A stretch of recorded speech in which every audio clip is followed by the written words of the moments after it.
Thank you, Wade.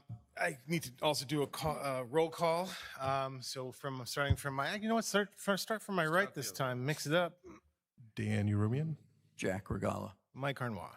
Roger Hicks. Danielle Bradbury. And Dick Moran. Okay. And I'd like to start this meeting off with just something, a little tribute to someone that passed not too long ago. This is in memory of Bob Hansen, or Robert Bob Hansen. He lived between May 25th, 1938, and he passed away on June 18th, 2026. And tonight, the Hollis Select Board wants to pause to remember Bob Hansen. He was a lifelong resident of Pleasant Hill Road and one of Hollis's most dedicated public servants. Bob began working for the town of Hollis in 1956, and in 1972 succeeded his father as road commissioner, a position that he held for 35 years until 2006, when his son took over.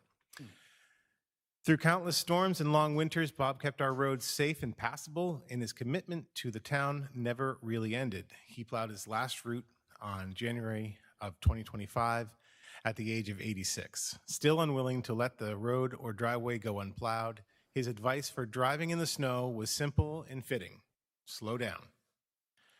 Beyond his work on the roads, Bob served in the Hollis Center Fire Department for over 2 decades. He helped found the Southern Maine Tractor Club, and he shared a shared love of antique tractors with the community through local parades and tractor pulls. Bob represented a generation built on hard work, humility, and a quiet dedication to neighbors and town alike.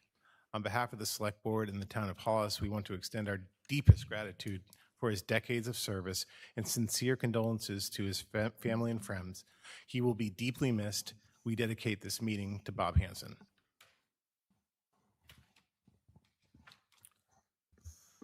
All right, so we are going to move on to public comment for items not on the agenda. I don't really see anybody online. Anybody in the audience that wants to comment? All right, well, without further ado, Mr. Justin Chenette is coming up to give us an update. Sir, how are you? Good evening. How's everyone doing tonight? Very I heard the good. concert went really well, so that's wonderful. It was great. Well, thank you so much for having me. I'm Justin Chenette. I'm the York County Commissioner for District 3, which includes the wonderful communities of Hollis, Buxton, Saco, and Old Orchard Beach. So I figured there's a couple new folks on the Select Board, as well as always a good refresher for existing folks of how to interact with county government. What is county government, our roles and responsibilities? I promise I won't bore you too much with that, but it is helpful to have a little primer, as well as maybe talk a little bit about some of the major initiatives that we have going on and how Hollis might be able to be beneficial to that. And I want to leave plenty of time if there's any questions or anything that I can be helpful with after. Does that sound like a good plan? Okay, wonderful. So York County government. I think it's an important layer of government that oftentimes might be overlooked. In other states, we see county governments do everything from plowing roads to managing schools to running our elections. In the state of Maine, we very much value local control. And so I always like to refer to municipal government actually has a lot more power than county government in the state of Maine, closer to the people. And so county government in the state of Maine tends to have a few roles and responsibilities, but critical roles and responsibilities. So some of the things that we take on as under our purview, obviously probably one of the most familiar, the sheriff's office and the county jail. Obviously, we have 29 municipalities, many of which need rural patrol.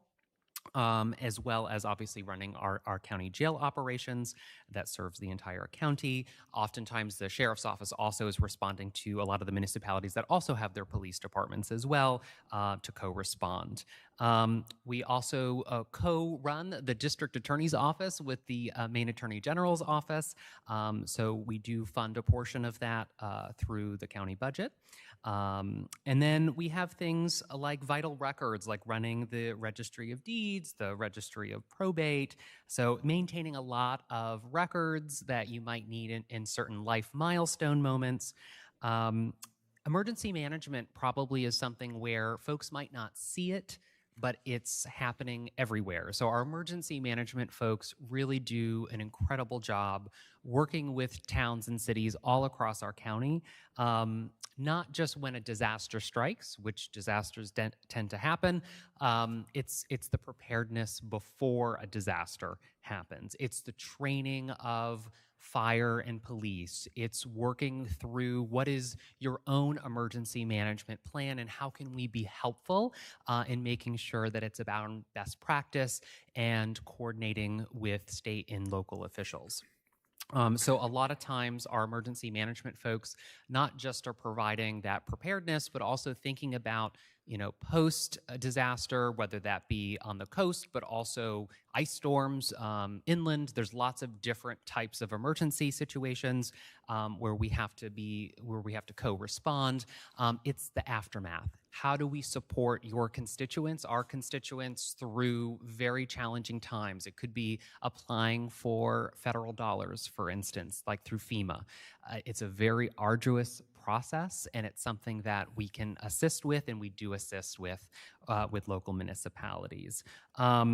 So I would say that would be like the core of how I would sort of phrase our county operations. In recent years, and I'll talk a little bit about some of our major initiatives, we are really thinking outside the box in terms of how can we play a bigger role in being supportive, not just of our municipalities, but also make a bigger difference in the lives of our constituents. And so some of the things that we've been able to take on that we haven't in the past. Things like combating food insecurity. As we know, it impacts so many of our neighbors. Just last year, you probably saw a lot in the news around the York County Food Pantry going under, in addition to their shelter, their emergency shelter. And so we really thought about how could we act in this moment where this pantry that serves 3,000 Mainers a month, particularly 500 children a month, how can we ensure that continues? What is our role, and what should our role be in being that connective tissue in every corner of our county? It is a food pantry that does serve every commission district. It's not just those in the immediate area. And so we stepped in. We said, no, we're not going to allow that food pantry to close. We're going to step in and assist. And so we took over that food pantry through our charitable arm, the First County Foundation. And so that allows us to raise private dollars to supplement the cost of running that food pantry. We just got a report tonight. I just came from our commission meeting. We received $35,000 and folks just feeling generous and wanting to assist. We have businesses coming out of the woodwork saying we have leftover food that we want to not let go to waste, which I love that. In addition, because of our partnership and relationship with the Good Shepherd Food Bank, we're able to take advantage of a wider network. And so there are grants now that we can apply for. So there's a lot that we can do on the private side of that because we set up a foundation, and that really allows us to raise resources. There is a small line item in the county budget for one staff member who coordinates the food pantry, but they do really an incredible job in the fact that there's so many thousands of our constituents utilizing that food pantry. It speaks to the need, but it also speaks to what is our role in addressing food insecurity. When it comes to housing, there's things like the York County Homeless Response Hub that we've really looked to try to elevate when it comes to eviction diversion and streamlining permanent placement for housing. As we know, housing can be a big structural issue for so many. And then partnering with local housing authorities like the Sanford Housing Authority around housing first models, different things to try to lift up our neighbors in need. You've probably seen the most in the news about both our substance use recovery center as well as our First Responders Regional Training Center. Our Substance Use Recovery Center is still being built. The hope is the next 6 months we're going to be able to open that 58-bed facility. And that really transitioned out of really an innovative program, layman way recovery, out of the jail system.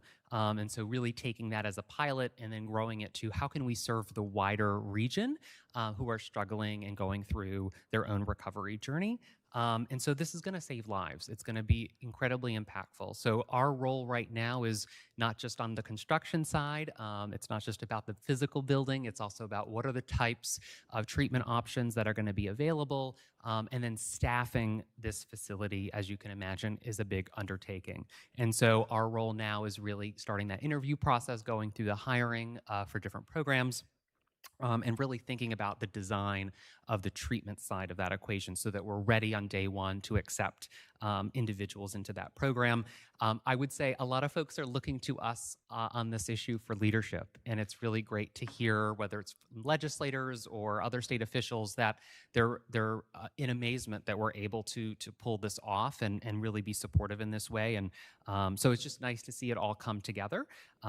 So hopefully we'll be able to send out invitations for that opening in the next 6 months. The First Responders Training Center is now officially open. So if you have not visited and would like a tour, let me know. Happy to arrange that.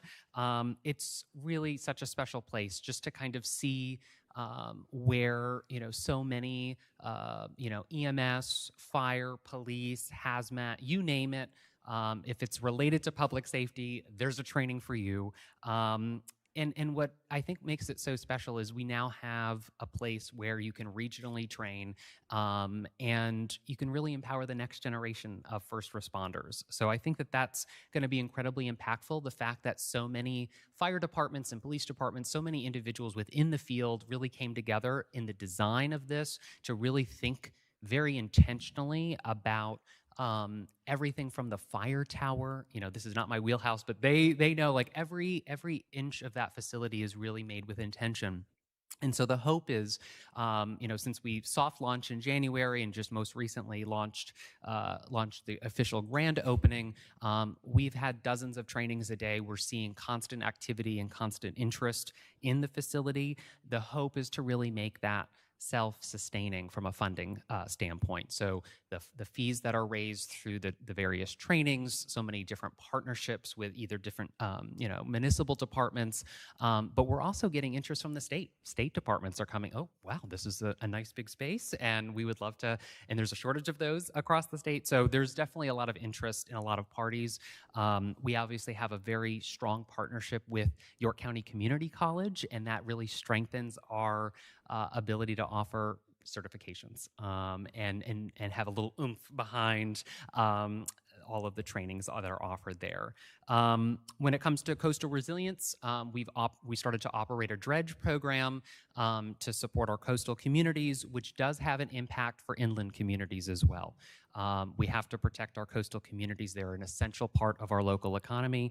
And so, that dredge program just got up and running. It's taken a little bit to do that, but in coordination with local, state, and federal officials, we finally were able to clear a lot of the bureaucratic hurdles to get that operational and strengthen the dune system along our coast and a lot of other really great things. And then I would just say, just globally, it's been really great to see the county take a more proactive approach to transparency and accountability.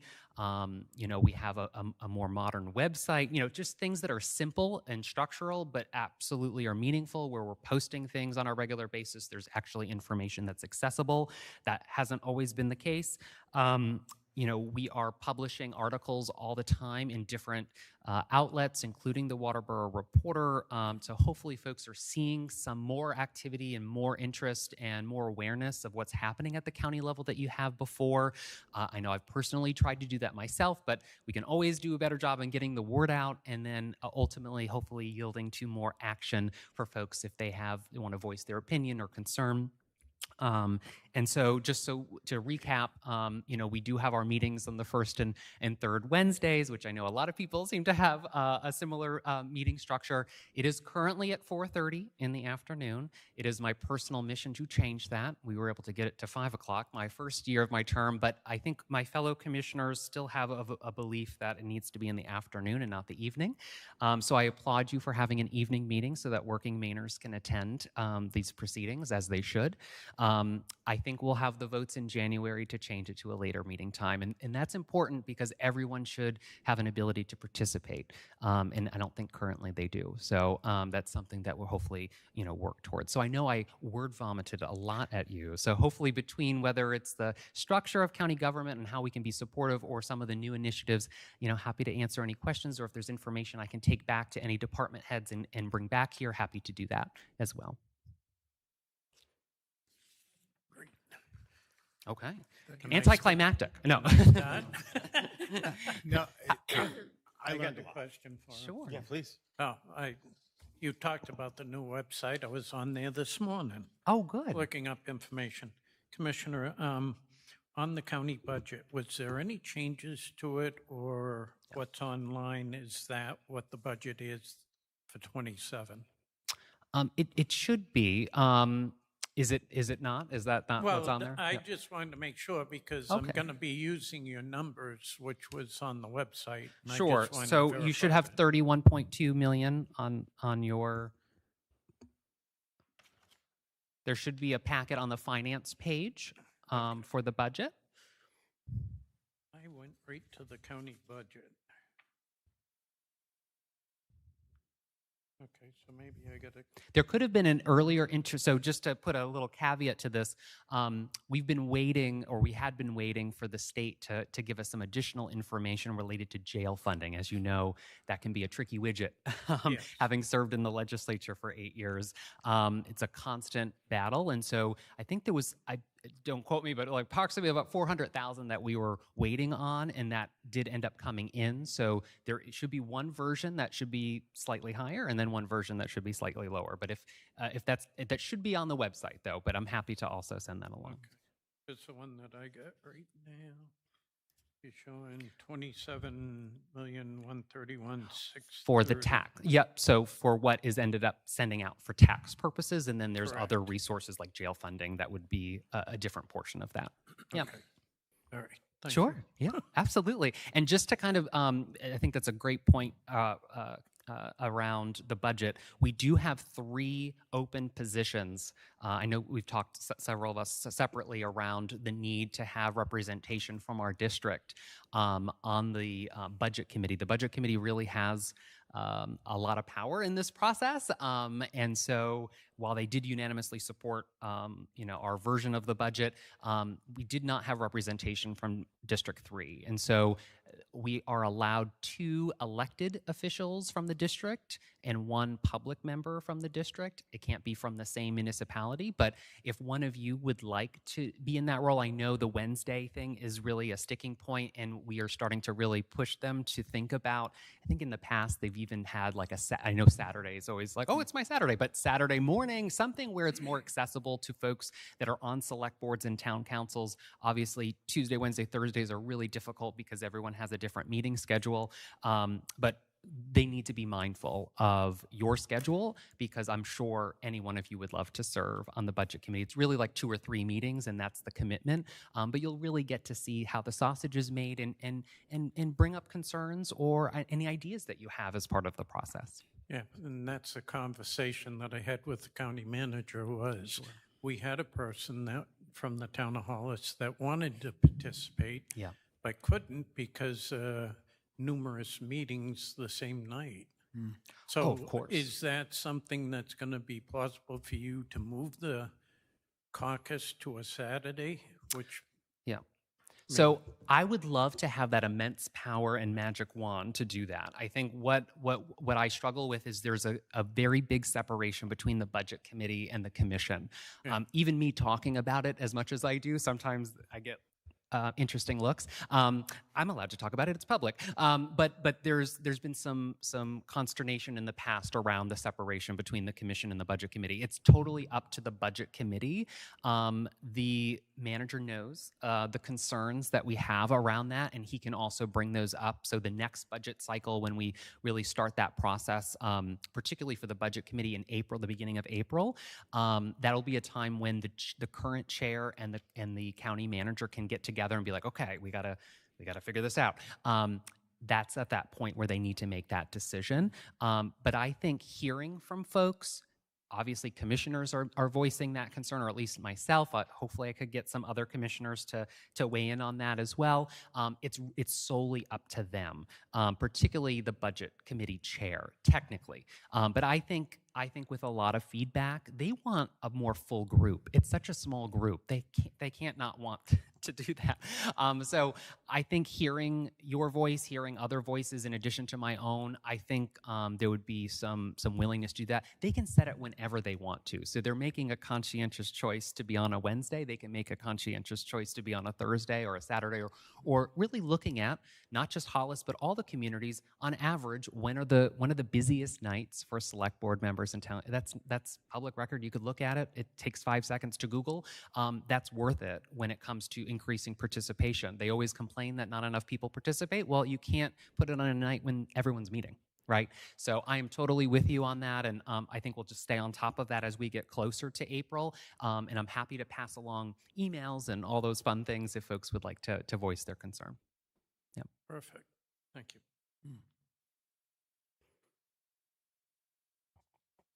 Okay. Any other Anybody questions? else? Or okay. Are you wearing a sweater? It's a What? cooling center. That's what I'm told. No, I'm just testing out your cooling center here. No, outside, yes, it's absolutely warm. Yes, absolutely. But in here, it's nice. It's very nice. So thank you. Thank you so much, Justin. I really, really appreciate your time. Absolutely. And thank you for what you do. Really appreciate it. All right, awesome. Actually, you know what? I wanted to kind of talk about the cooling center at more in the beginning of the meeting, just in case some people. Do you want to? Were you going to just kind of talk about that in your update, or? I wasn't. You weren't. Okay, so we are doing a cooling center on Thursday, tomorrow, obviously, and Friday, and it's basically the hours of operation. Not Friday. Sorry, just Thursday. Feel free to Today. Yeah. And tomorrow. today and tomorrow. Today's almost over. Oh, yeah, it's just Thursday, not Friday. Even though Friday's going to be pretty hot. Friday, town hall's closed again, right? Yeah. Oh, Yeah, it's so it's closed for We 4th don't of have July. staff. Okay. Well, we'll see what we have for traffic tomorrow and see if we have to make another decision. But yeah, so from what time? Sorry, I saw that Buxton is doing one Friday. They didn't say where it is because they're closed too on Friday, but call the Buxton dispatch and they'll tell you the secret code. Okay. So what are the hours tomorrow? I think it was 9 to 4. 9 to 4. 9 to 4. Okay. Okay. I just wanted to make sure everyone, if you're watching this meeting, you knew if you have a family friend, an elderly, neighbor that needs help, that to make sure that they know they can literally call the town hall and we will come get them if we have to. We want to make sure they're okay. That's why we're doing it. So it's just there as a precaution, and we encourage you to take advantage of it if you need it.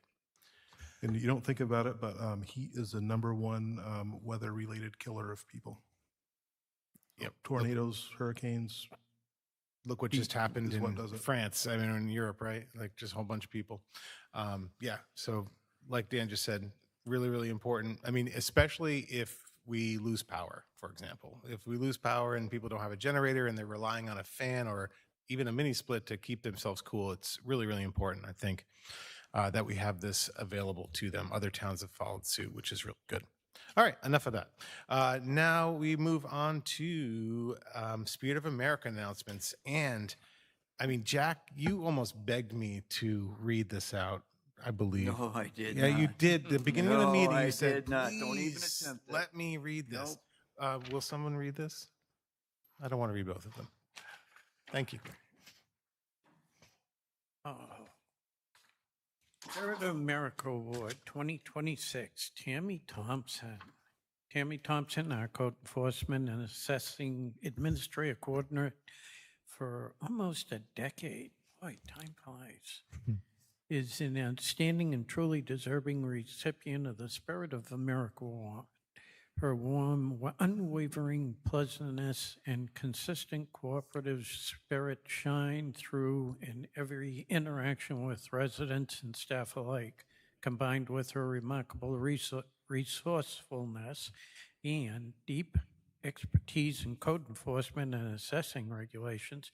Tammy has become an individual, invaluable and trusted asset to our community. Tammy goes above and beyond every day, always stepping up with the genuine willingness to help. She ensures residents receive prompt, clear, and accurate information, even when tackling the most complex inquiries, making their experience smoother and more positive. Her dedication is evident in how efficiently she processes documents, maintains meticulous records, and proactively management schedules, all the while delivering exceptional service with a smile. What truly sets Tammy apart in her heartfelt empathy, active listening, and remarkable ability to prioritize and adapt to ever-changing demands. These qualities reflect a genuine spirit of helpfulness and care. Tammy also shows tremendous initiative by developing helpful tracking resources and staying current with legislative changes, consistently finding ways to improve processes and better serve the community.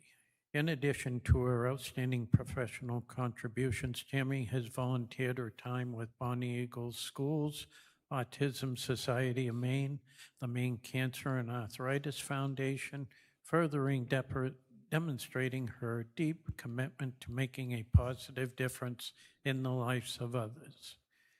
Tammy Thompson exemplifies the very best of the spirit of America. She is an absolute joy to work with and a shining example of dedication, kindness, and excellence in the public service. This award is well-deserved recognition of her many outstanding qualities and lasting impact she has on everyone around her. Tammy Thompson, everybody. Woo.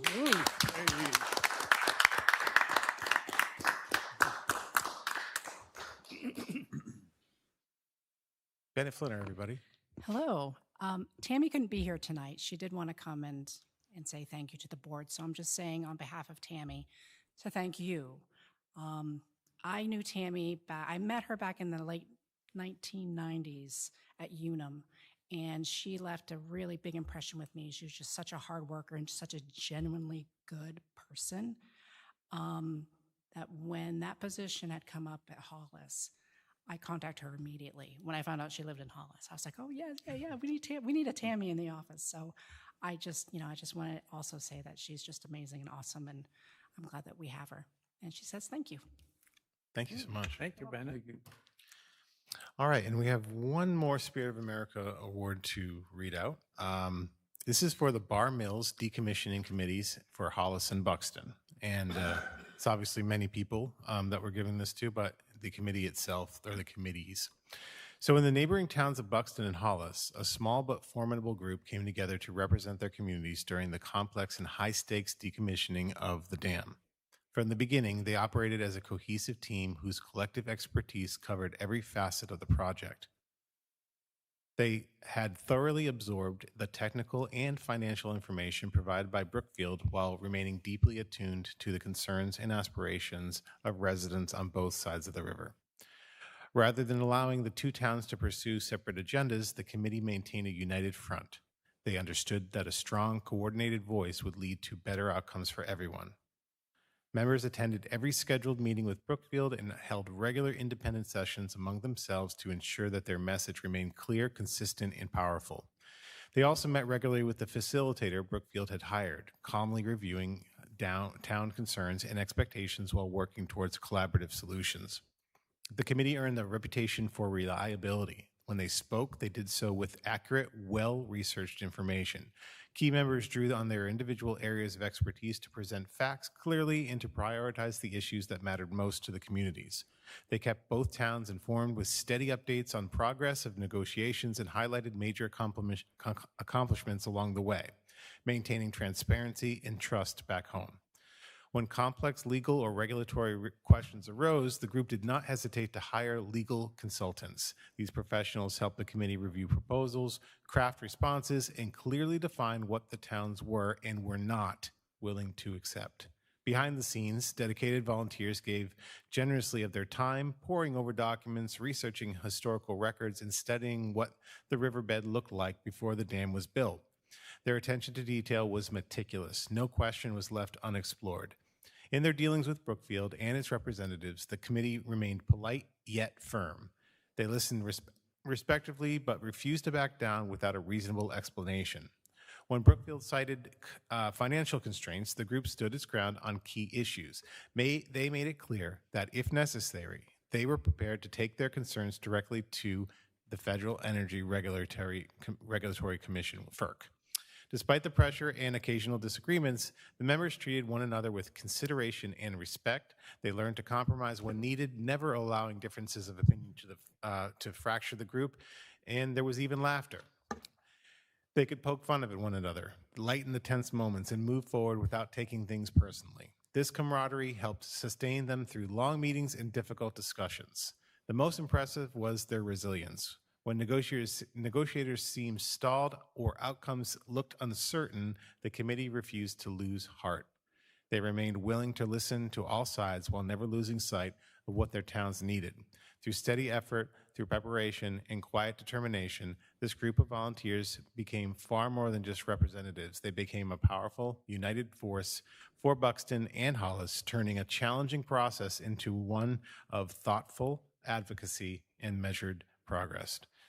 So let's get a round of applause for the Bar Meals Decommissioning Committees for Hollis and Buxton. Very, very important work. Dan, did you want to add anything to that? You know, we're still in this process, so there's still time for you guys to take this award back if you don't like what comes out of it. But we're doing our best in there. Big shout out to Mark Woodruff out of Buxton. He's been kind of the main man on this. He's been very, very helpful. He's dedicated a lot of time drafting some of these responses that we've made. And, I don't think we would have been halfway near the position we are in without his help. Not to say that everyone else did their little key parts, like you were saying, but again, we're still in the middle of this thing. It's not near the end yet, but we're going to keep trying to make it the best outcome we can. Great. Any other comments for either? No? All right. Well, we move on to number 7, item 7, which is town property tax reevaluation discussion and education. And to set this up, what I'd like to do is just kind of remind everybody what we're talking about here and set it up for, I think it was going to be a pretty important discussion and education for all of us, to be honest with you. I'm not going to pretend I am any type of expert on this stuff, minus the fact that I know that it's really important that we figure this out. So on the in the June warrant, one of the questions was 15, and it was, shall the town vote to appropriate up to $265,000 from the unassigned operation fund balance for the reevaluation of real property in the town? And it failed by a few, maybe 100 votes. Don't quote me on that. If anyone knows off the top of their head, it was 700 something to 600, high 600s. 717 to 603. Okay, so a little over 100. And after that vote, I actually spoke to a bunch of people, and some people just came out and just told me, I didn't know what I was voting for, to be honest with you. I saw that number and I said, I don't want my taxes to go up 265,000. I don't want to spread that around. I don't want my taxes to go up. And that's not what this is about. So with that set up, I've invited a resident who is very, very, very, very educated in this subject matter to kind of talk to us a little bit, and maybe we can ask questions. But Lynn is a resident, and I'd like to invite her up right now if you're ready to go.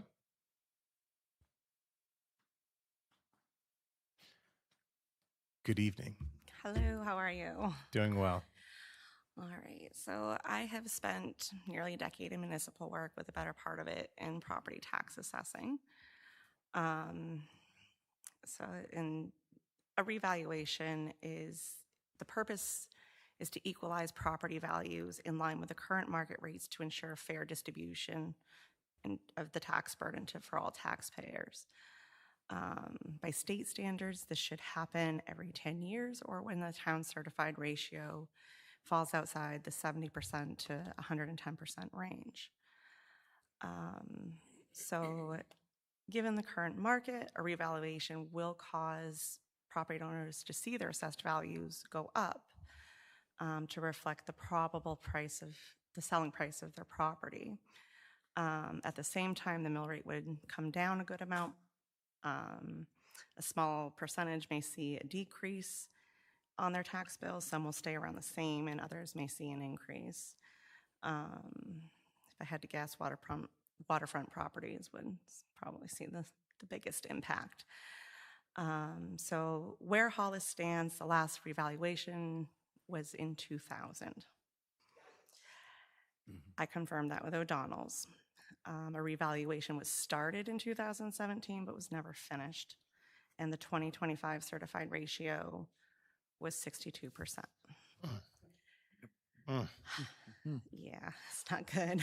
It's not good. So as for paying for a revaluation, I'm told the town. Sorry, Lynn, why is that not good? Just, we're trying to educate Yeah, people. we're gonna get there. down Okay, to okay. all of it. Thank you, But thank I'm you. just hitting the key things that people are like, I oh will- my gosh. I will shut up now. So- Please go. Thank you. I'm told the town has funds currently set aside for a revaluation, so there would be no additional impact to tax bills if that's the case. That's confirmed. Okay. So the impact of delayed revaluations and the financial risk.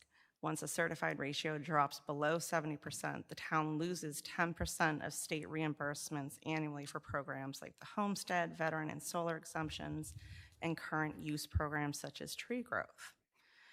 If it drops below 60%, which there is a good chance of that happening for the 2026 tax year, the town loses the tree growth and reimbursement entirely. Automatically, gone. Whoops, sorry. So I don't know the exact amount of the reimbursements for these programs for the pending 2026 tax year or the last few years because I wasn't able to obtain copies of the annual municipal valuation reports for Hollis. But looking at the numbers from the state MVR summary, it's a good chunk that we've been missing out on for a couple years now, and then entirely as a possibility for next year. So it's rough, and I would really suggest getting a special vote together to see if we can get this back through, because we do stand to lose a lot from the state reimbursements alone. But once a revaluation is done, that will bring the certified ratio back up to 100%, which means the reimbursements would also increase as well. And we would get the full amount for the homestead exemption and the veterans exemption. So there's a couple different, or there's two types of revaluations. The one that I would strongly recommend would be a full measure and list, just because there hasn't been a revaluation done in so long. Can you say that word again? What was A full measure and list, full measure and also list? known as a full boots on the ground. Okay. So all properties would be physically reviewed. Revaluation staff would request entry to every improved property in town. The process would involve visiting every property and sending follow-up letters to homeowners who are unavailable for inspection and request that interior inspection. Appraisers would measure the outside of the buildings and on the interior collect and confirm data for things like number of bathrooms, type of finishings, and other improvements. Just a quick question. Is that what we were going to be doing if we raise these funds? The full value, yeah. Okay. And then just because it does freak out a lot of people, if I don't want anybody in my house, there's no legal obligation to let them in. But it may impact your assessment. And if you file for an abatement later, it might make things a little bit trickier. Yeah. So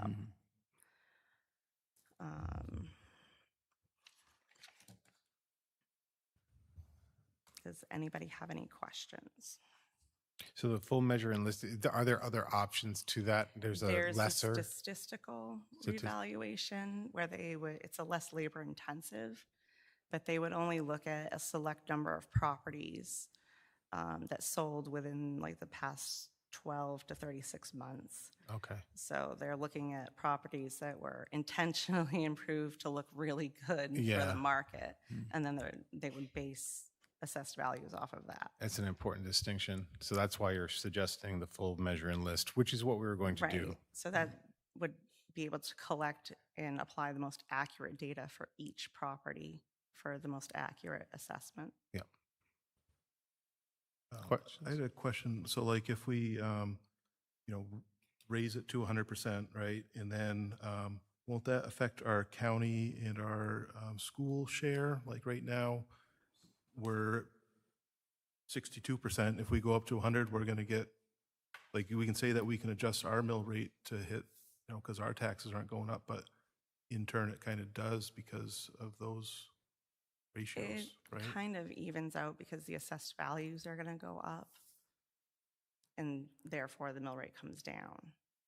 Right, but what I'm But- saying is like, won't it say, okay, so right now, say we pay 20% of the SAD 6 budget because the evaluation of the district, we're 20% of the whole district. If we bump our evaluation up to, $2 more million or whatever, I don't know what, on all of a sudden we become 25% of the value of all SAD 6. I don't know about that side of it. Yeah, so I'm just like, if there's any advantage of not going to that full 100, like say we just go to 80 and then, you know what I mean? Then we're in the No. same boat in a sooner time frame, though. Right. That's the only thing. And then we're right back to where we are. If we go to the 100, it gives us at least a little more time. I'm not a fan of having to raise anybody's taxes, obviously. I've said that before, but I don't think we have a way out of this. And we've kind of already gone past the limit, it seems, if we're at 62%. Yeah. Way past. Yeah. So, and I think unfortunately it probably will, I would assume, affect the school, how much we pay for the school budget, but that's what happens when people vote yes on budgets every year too. So Yeah, so unfortunately, we'll probably end up having to pay more. it'd be done prior to the April commitment. So it would basically The- probably take effect in the 27-28 budget. To have a full measure and list reval, even if it was scheduled yesterday, it probably wouldn't be ready or done until 2028, 2029. Because it takes time to get that together. Who knows? But where- having that on the schedule having it scheduled helps Having it us. scheduled helps, yes. That's the urgency. That's the biggest thing right now, and letting the state know that we got it scheduled. And Right. So if our ratio does drop any further below, maybe they'll be a little bit lenient. Yeah. But the 100% is, I've never seen a town not go to 100% as a result of a reval. And then the following year is also at 100%. That's just a given. And then it just kind of adjusts from there depending on the town budget, county budget, school budget. Do you have any examples of, in your experience, or towns that chose to go another way and the repercussions of that by any chance? You I know someone in mean this room whether they does. chose to do a measure and list or a statistic. Oh, I just mean like having them, the state step in type of thing, as opposed to, I have only heard of it happening for one town, and it wasn't in their favor. it wasn't good. Yeah, It the was outcome not wasn't good. Yeah. Because they would essentially either send their own people to come do it Okay. or literally force the town into it, and there would be penalties, I believe. Yeah. Beyond what you wouldn't get for reimbursements on certain programs. Okay. So your suggestion would be to not wait until November, get on this as soon as possible, and basically get a special town meeting together to basically re-vote on this, in essence, on this particular question. Yeah. And I would start talking to O'Donnell's or whoever else to see who has the time to do this. Yeah. Because it's a pretty big production. Notices have to be sent out, multiple notices, and then there's reviews of preliminary numbers, and then there's hearings. Yeah. And then there's the finalization of everything. And I would never So- dream of re-voting anything on the warrant unless someone the people that reached out to me and said, I didn't understand. I didn't know what it was. I thought this was something else. I don't want to overturn the will of the voter. You know, half of the electorate voted against this type of thing. But I think it's important that this is a great step to have you come in here and talk about it. I know other conversations are happening with the O'Donnells and whatnot to get us to where we need to be, hopefully. And I'm not sure what the timetable is, but does anyone have any other questions for Lynn? Yeah, what's your last name, Lynn? That's something I'd like to leave off record right now. Oh, okay. And- Sensitive job. Because She has a sensitive job. a sensitive, Yes. okay. I have my reason.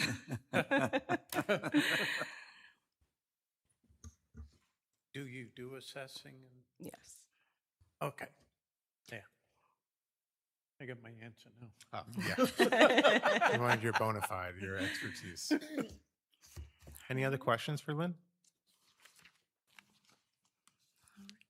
Okay. Thank you. Thank No, you. Thank you. Thank you. It's very helpful.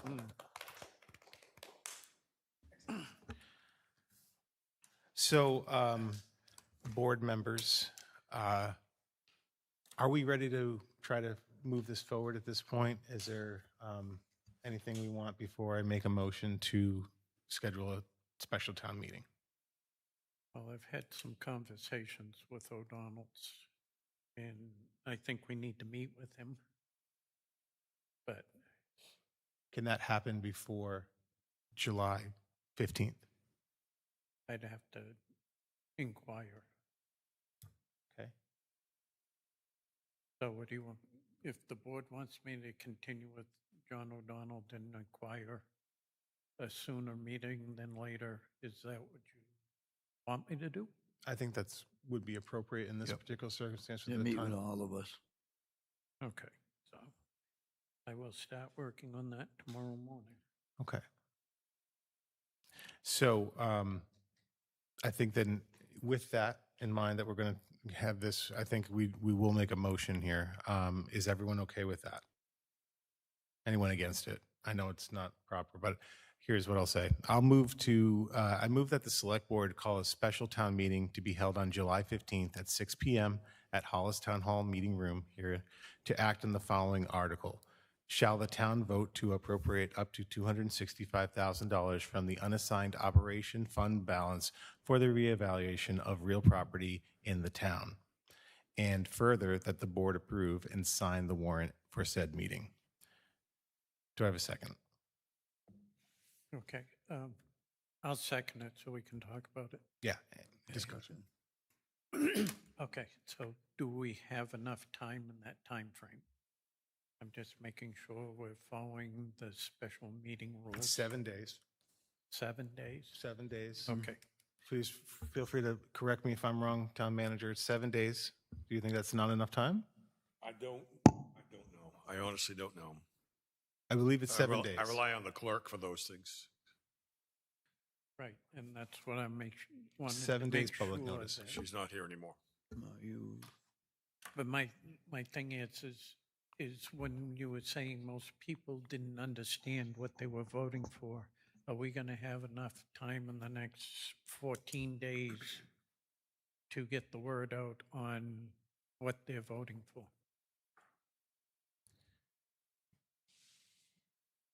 Well, hopefully you'll watch this meeting. I'm just waiting. We'll put this meeting on Facebook. You know, I'm just, the biggest thing is what we were saying, discussion and education. How do we get more word out to the taxpayers on this prior to the special vote? this meeting with a YouTube timestamp that starts at this point where basically I set it up and Lynn talks about it, and we put that on Facebook and we get the word out. That is what I would suggest. But I mean, other than that, we could do old-fashioned mailing and whatnot, but I don't know. I don't know if we have the time for that. Okay.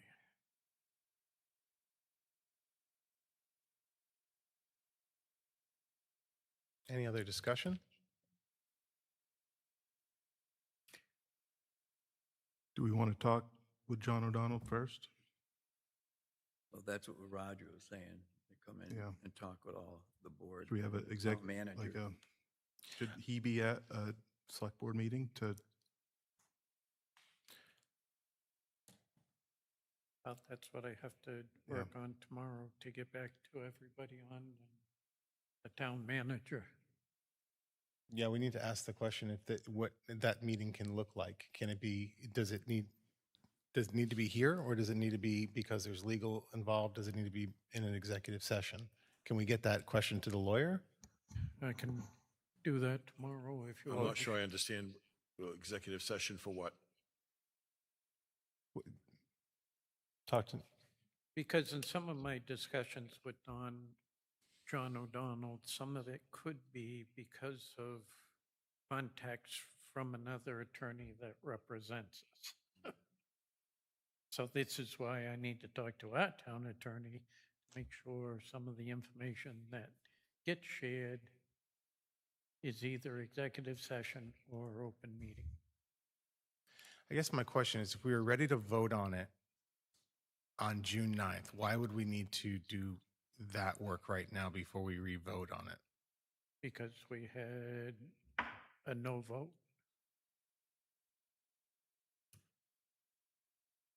Okay.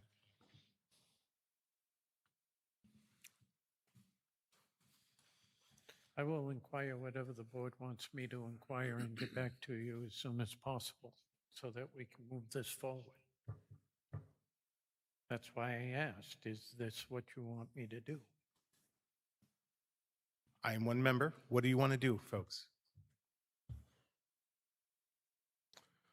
I think we should give Roger the opportunity. He's been speaking with them and see where we go from there. But if you can do it first thing tomorrow morning and turn it right around and take it from there. Okay. Special town meeting at that point would be August 2nd or 3rd, if we were able to make a motion on July 15th to do it. If we had enough time, which we do. Could always have a special board meeting. We could. That's true.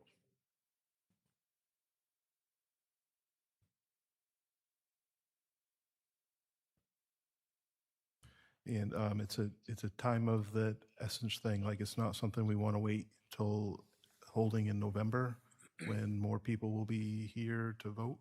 I mean, the special town meetings don't seem to get a very big turnout. That's the only thing is, so few people making a pretty big decision. So you're advocating for waiting until November. Well, I want to hear what O'Donnell says if that would delay his start date. Like, I'm not sure there's a busy company, and if they were going to be starting this process in between now and November, or if it's something that they're not even going to be starting until next year anyways. See, in the beginning of it, it was supposed to start this summer. Okay. It'll be okay, I promise. What you guys are trying to figure out now is how to get a reeval on the books. Has anybody reached out to the state of Maine to see if they plan on taking more stuff than the $38,000 worth of tree growth they already plan on taking? If they're not, the state of Maine isn't chomping at the bit, knocking at our door to say, hey, figure this out. We're coming in next week, or we're coming in the week after, we're coming in a month from now. If they're not barking at our door, there's no urgency for a special election. The only thing the special election does is shows the state of Maine that we've 100% committed funds to this project. It doesn't say that we've got the project done. We've failed them in the past getting the project done when we told them we were doing it in 2017. So they're more than likely, if I was the state of Maine, they would reference that and go, hey, you guys told us you were going to do it already, but you haven't done it. What happened? I don't know the correct procedure. Roger, you're probably more versed in this than anybody sitting here. Right. If reaching out to the state would be a feasible thing and saying, hey, we're working on this, we're trying to get it done, they might say, hey, look, you guys have the power as a select board to be the assessors, to act as the assessors and bump up rates to get to that 70%.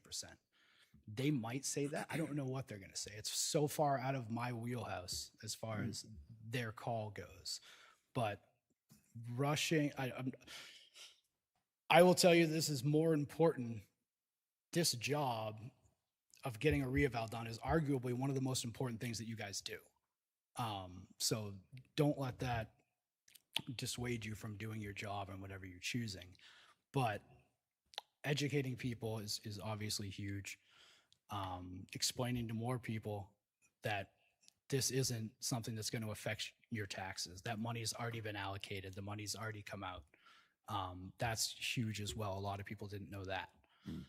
So I don't know, like I said, maybe that's a step, is at least seeing if the state's barking at the door. If they're not, then November would suffice as long as they understand our intentions. Okay. But to answer your thing, we got to certify our ratio before Right. October. Right. So to answer your question, if we certify lower than what we are now, Right. then yes, homesteaded exemption would be affected. So tree growth and homestead, because I know Correct. we've budgeted 0 for tree growth. Right now, we're at 0 for tree growth. Right, no, of course. So we're out. So you have a possibility of others being affected, yes. Yeah. Like I said, I don't know if it's something that you'd reach out to the state for and say, hey, look, do you guys plan on? And there's possibility of tax shifts too. Yep. And then BETE, whatever that one is. That's Betty. Yeah. That's the business equipment tax exemption. We don't get as much of a kickback as. Yeah, that has to do with equipment inside businesses. Right. The biggest one is Poland Poland Springs Spring, with right. other equipment, or the dams with their battery storage and things like And then that. the solars don't count because they get an exemption for equipment, right? Okay. Right. Again, you guys are the professionals. So that's I would reach out to the state. I don't know that July 15th has to be a special meeting. I would see where we stand. We're already losing money. It's going to be very hard to lose less money, but you guys do have the legal authority to act as the assessors and bump up rates to get us to 70. Is it the right move? Probably not. We shouldn't be at 63. There's a failure there somewhere. But getting to 70 at least shows them, hey, look, we're working on this. Everybody sees a bump in their taxes. It sucks. It's only going to get worse. Oh, I understand that. Back in 2017, Mike, Rita and I started this to get the reval done, to get us where we needed to be, and it didn't happen. Right. So, but like I said, you guys have the authority. You have the legal authority to be able to bump that up to that 70 if that's the way that someone much smarter than me that you talk to, that you find, decides that, is the move. So Right. I wish you best of luck on your endeavors. Truthfully. The clerk told Thanks, me Tom. we need a 7-day advance. 7 day, okay.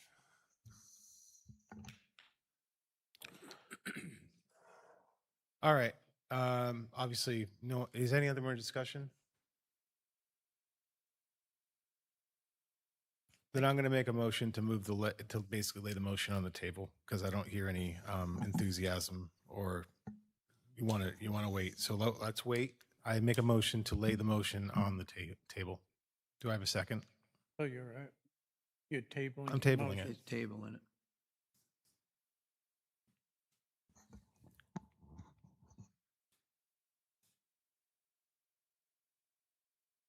I'd say we table it to the 15th with the intention of holding our special meeting, the first meeting in August. That suffice Works for me. to, do you want me to amend your motion or? do All you want- need to do is second my motion and we're done. That we table the motion.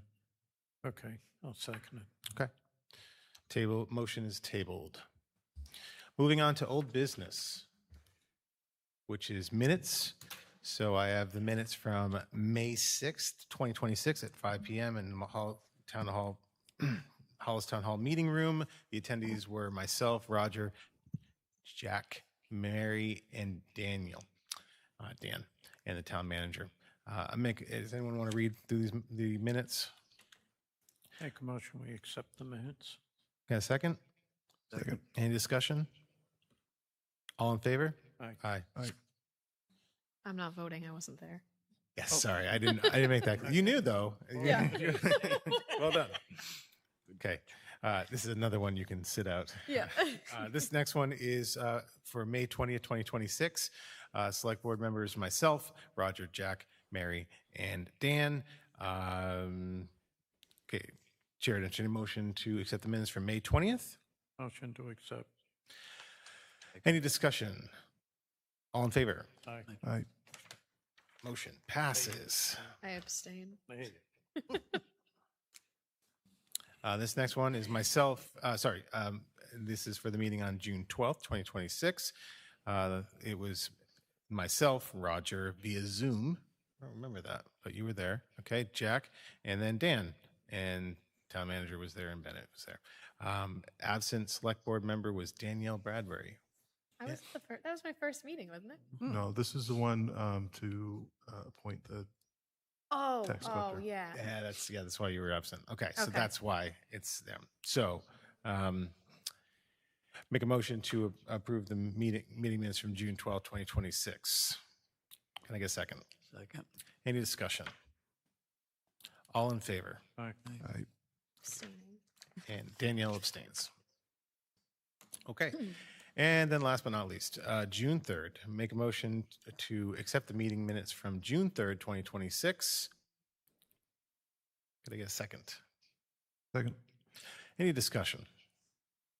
I'm sorry, I didn't say that who was here. I apologize. I'm out of my mind today. It's the heat. Attendees was myself, Mary, Jack, Roger, and Dan. So this is another one you're going to abstain from, Danielle. So make a motion to approve the minutes from June 3rd, 2026. Can I get a second? Second. Okay, thank you. And any discussion? All in favor? Aye. All right. Abstaining. Abstain. And that is the minutes from, the 4 minutes that we had. Okay, Dan, we have the Bar Mills Dam decommissioning plan meeting recap. Is there anything that you wanted to kind of talk about there? So the Brookfield folks were in here last week and pretty big crowd. They went over their draft surrender plan, is what they're calling it. There's, I think, a link to that on the town website. If not, Brookfield has a website set up just for that. Just Google Brookfield Bar Mills Dam. They have all these documents there. Just kind of read through that. If you have any comments, they're accepting them for, I think, a 90-day period. The committee, we're going to be meeting, I think, on Tuesday to discuss future steps and hopefully come up with some sort of draft response for the towns to look at. All the wildlife folks and stuff are going to be making their own responses, but I think the town needs to do something, just to kind of follow up on our previous requests that we've asked them for that they haven't been wanting to budge on. Every time we comment on this, it all goes to the FERC, who, they want all the towns to be happy as part of this process. So, the more feedback they hear from all different people would be great. I think that's all about that. There's a YouTube video, I believe, of it that you can go watch. It's pretty informative. You can hear what some residents have already voiced concerns about. There might be a Portland Press article about it sometime soon. They haven't interviewed me or anything, but I got an email. They watched that video, I think, and it's writing it based on that. I watched the meeting. I was watching it on YouTube. The rendering of what the space is going to look like, especially the fiber mill and with the dam removed, it was pretty cool to see. It returned to nature, or returned to naturalness. As long as you only look one way. What would you say? As long as you only look one way. Right. It's true. That's right. If you look left. All right. And next on the agenda is a follow-up for the Main Trails grant with Dan again. Okay, so there was a couple questions during the meeting I was able to get an answer to, and then Danielle sent me an email with a good amount of questions that I hopefully answered pretty good. Yeah, sorry, it was so many. I was just like, I'm going to write them all in one email. Yeah, that Felt so bad. that was quite the email. So I can kind of go over a couple of those just so everyone else can hear those answers, because they might have been questions that they had too. Let's see here. Sorry, I had it all open. All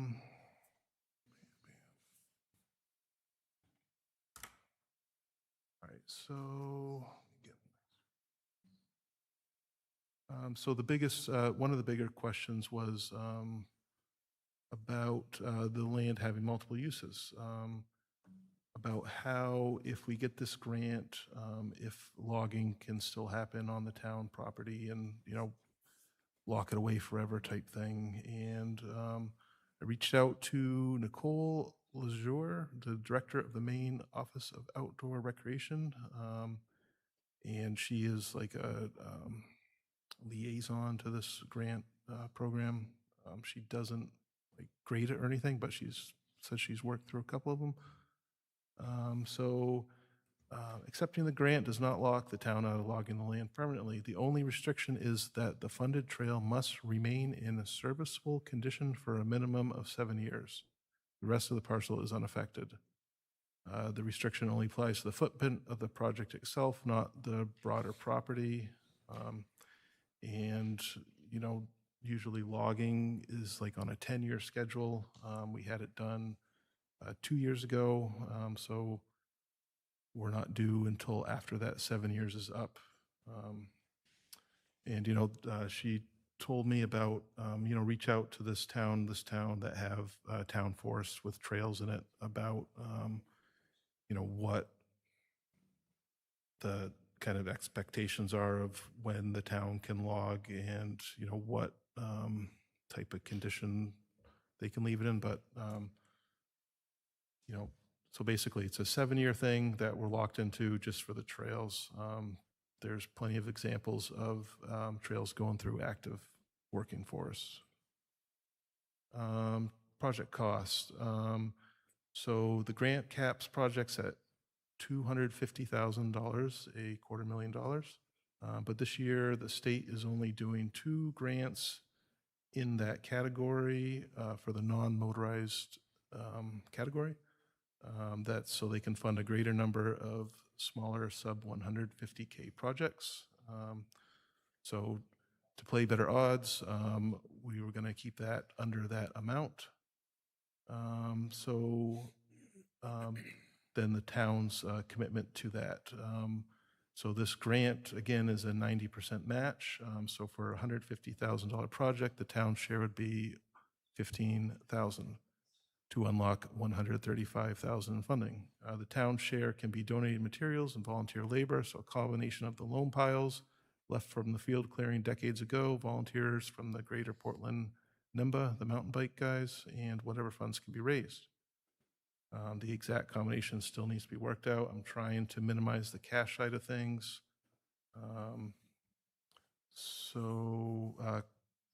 Comparing it to the pickleball, the pickleball was a 50% match. This is a 90%.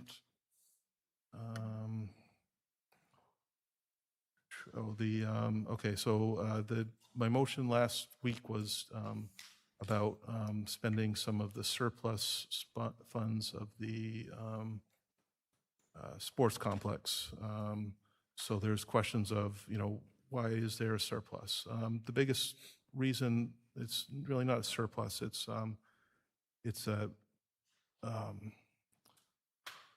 basically every department in town, the fire department, the Parks and Rec department, there's no what happens if something breaks emergency fund. So the department heads kind of hold off on their big spends until this, well, not this time of year, but starting, the June at the end of the year type thing. The biggest things that the sports complex holds out on is, if the irrigation system doesn't open up as well in the spring as it should, that, I don't know if people know, but there's sprinklers all out through there. And, every year something breaks, we're just kind of hoping that nothing big breaks. So they always keep money in the account until this time of year. And, this year at the year end, we're kind of going over things. So the committee was going over things on what to buy. So this year it was a sign that says, "Welcome to Sports Complex." There was going to be some more benches for the kids to sit on because right now there's not enough benches for each soccer field. Some, playground improvements and those gardens that they have out there, only a couple of them have irrigation to it now, so they have to kind of hand water plants, or they don't plant as many in some gardens. So the committee was going to be maybe improving that. So there was some money to be spent that was previously raised by the town and voted on by the voters, and I was trying to get a way to use some of those funds before they had to go back into the general fund at the end of the year, and that didn't happen at that meeting last time when it could have, but that's how it is. Okay, a couple more things. Liability issues, like if someone is injured, and would the town be opening itself up to lawsuit? And my answer was the same statute that protects landowners that allow snowmobile trails from liability apply here. It's the same thing that protects the town from the uses already happening there every day, from kids colliding on the soccer field or flying off a swing, or people just walking the dog around, and they're all covered. We're covered by state law from liability. It's well-established legal ground, so no difference there for trails in the woods. Concerns, making sure no ATVs, e-bikes, dirt bikes will be on trails. The concern would be damaging the track from the motorized vehicles, and yes, that's definitely a fair concern. ATVs, dirt bikes, and even e-bikes wear down the berms and trail features much faster than a regular bike. So more maintenance. So the solution would be to have signage out there and a game camera or two to monitor use. And if it becomes a problem, we call the main warden service, who it is their job to deal with that type of things. So those are all my questions that were asked to me about it.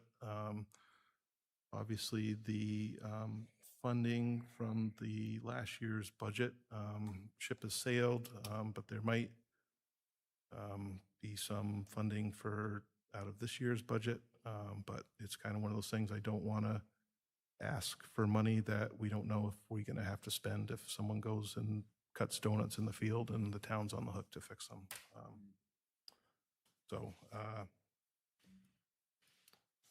Needless to say, I was pretty disappointed I didn't get a second last meeting to even, hear discussion on that. It was, money that was already raised by the town to go towards the complex, and all I was looking to do was to expand the complex a little tiny bit. We've voted to, we didn't vote, but we voted to receive grants for the pickleball in an area that's, technically not at the sports complex, on town land. So I didn't really see much of a difference here. So, this grant application is due in 2 weeks. I still intend on writing it. I just want some backing from the board that if we do get this, that this can be a project that the select board would like to see happen out here. I kind of wrote all these answers, and then I'm like, okay, I just kind of write up some more things about it. So is 150 a lot to invest in bike trails? Yes, but I also believe our kids are worth it. The math here is hard to argue with. Hollis has no sidewalks, almost no roads with shoulders. We have very little control over the nonstop truck traffic that passes through town daily as a result of decisions made before I was even old enough to vote.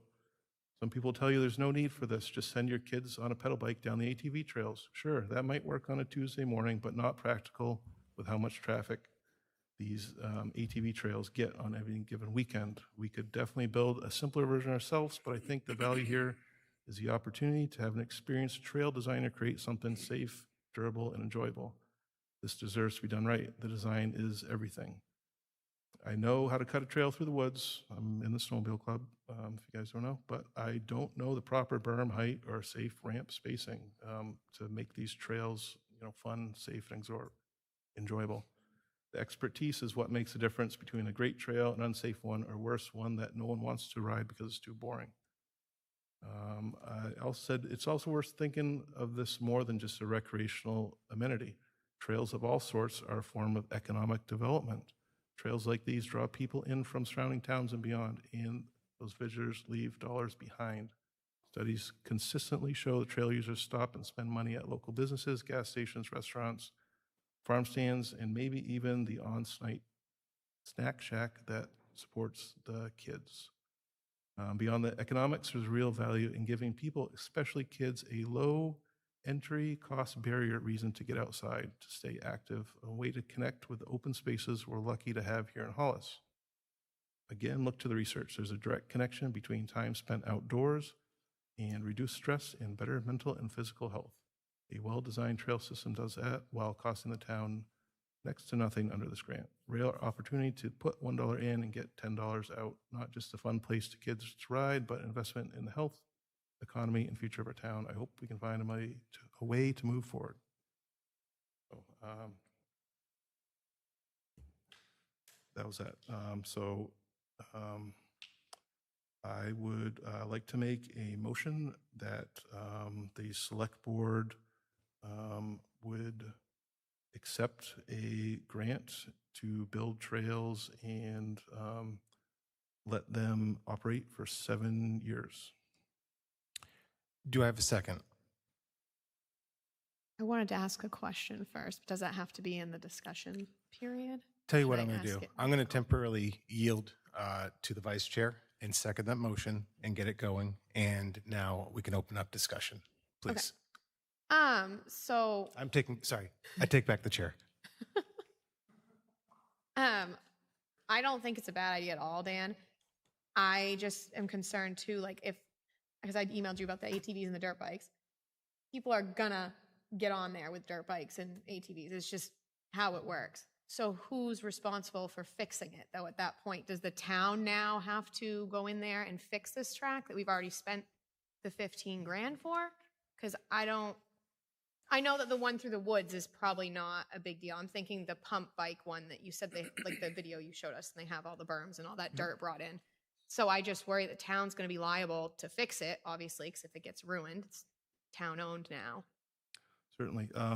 The ultimate goal for the pump track is to have it be paved. Okay. It would be the first paved pump track in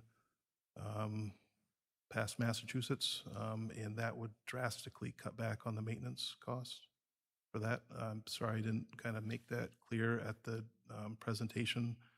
I think it's because I saw the Gorham one, I think was dirt. Yeah, I mean, so I think it I just definitely assumed. would have to start out as gravel and kind of get packed in and make sure that it's working before paving it. That's kind of the designers thing. He's like, well, you don't want to pave it because once it's paved, it's there for life. I'm sorry, don't want to pave it without having someone who knows what they're doing design it. So, yeah, I'm 100% with you that dirt bikers or whatever would be in there. I'm hoping that, I don't know if you saw the post last night. Yes, They I was were gonna there mention. last night doing it too. I was there the other day and someone was unloading them at the parking lot and sending his kids out across the field. And I'm like, dude. And I'm not against dirt so- bikes either. I've been riding dirt bikes since Yeah. I was 4 years old. I don't want people to think I'm against it's one them. of those things where they could go out there and ruin everything we have right now. And Mhm. if we use that as a reason not to ever build anything, nothing would ever get built. Like, Well, I understand that, there was yeah. a good post the other, like, actually, I think it was yesterday or maybe I thought this there was- morning. yeah. That there's security cameras out there. I mean, that's something, right? I mean, we could have that type of thing. It doesn't. Those security cameras can absolutely be secured as well as solar powered. So there's not to say that protects us, but Right. That's my worry is like, we can do all we can to protect it, but again, the town becomes liable to fix it.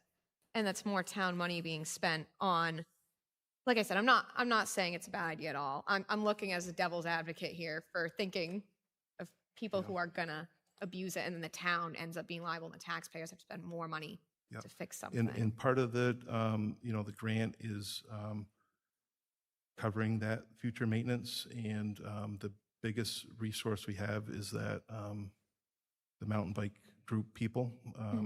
Every Tuesday or something like that, you'll get an email, we're working here today, and people just show up. It's like,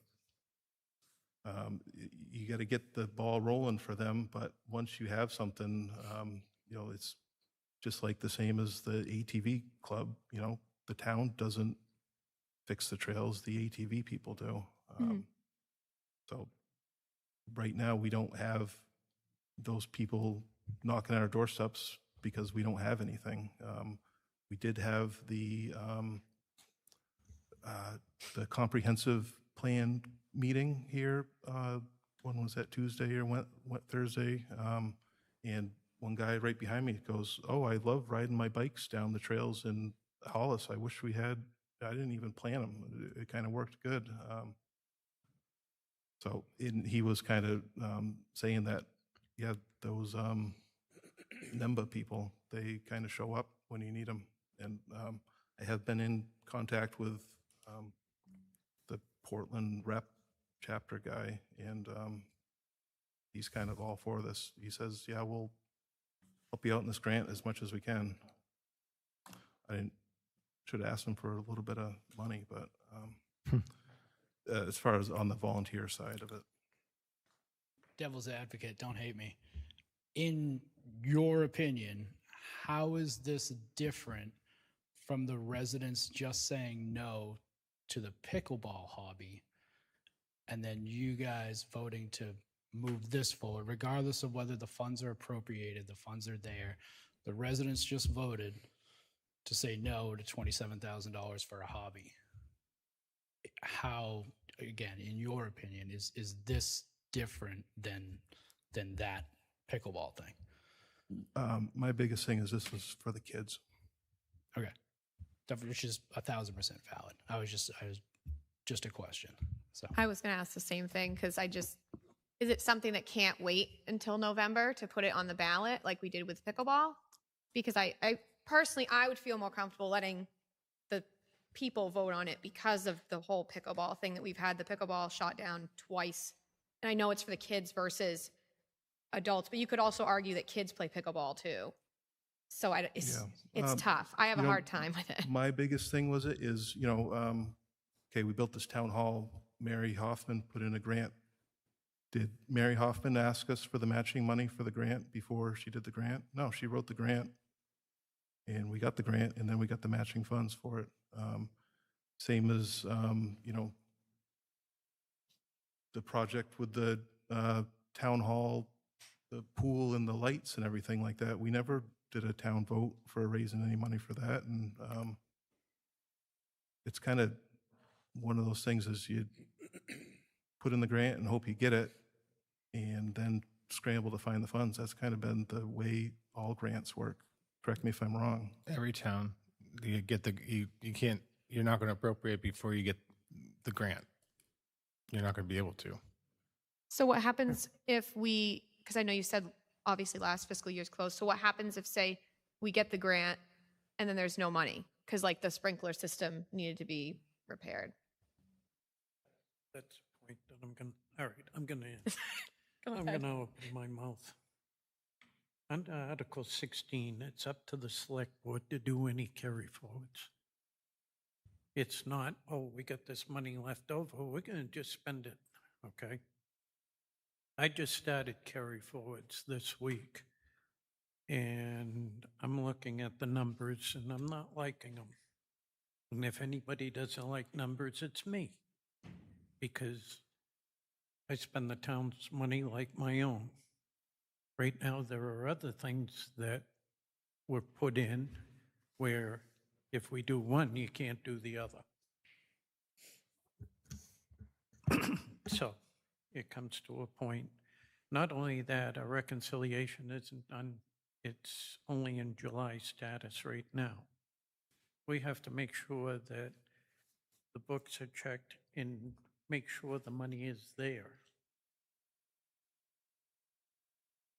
Which leads me into another conversation, but I can't get into that until we solve this problem.